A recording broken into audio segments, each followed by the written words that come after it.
இந்த ஒரு தம்பி ஒரு வீடியோ அனுப்பியிருந்தான். அவன் திரும்ப ஃபோனும் பண்ணியிருந்தான். ஃபோன் பண்ணி கேட்டான். கொஞ்சம் வருத்தமாக தான் இருந்துச்சு. இந்த தம்பி சாட்டை துரைமுருகன் சாட்டை வலைவலி நடத்துகிறாருல, அந்த தம்பி ஏதோ டிடிவி தினகரனை பற்றி கருத்து சொல்லியிருக்காரு. கருத்து சொன்னால் கருத்துக்கு பதில் கருத்து சொல்லணும். அவங்க கட்சியில் செய்தி தொடர்பாளர் யாரும் இருந்தால் அவங்கள விட்டு அறிக்கை கொடுக்கணும்.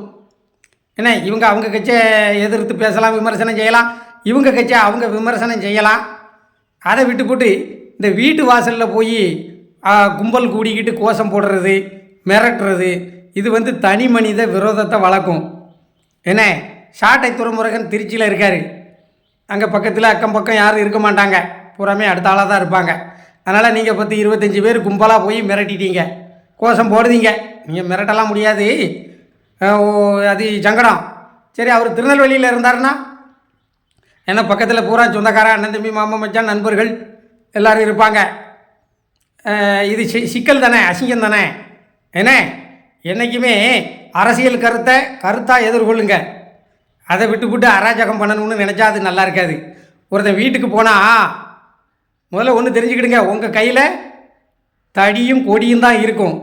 வீட்டுக்குள்ளே இருக்கிறவன் கையில் என்ன இருக்குது அப்படிங்கிறது உங்களால் கண்டுபிடிக்க முடியாது.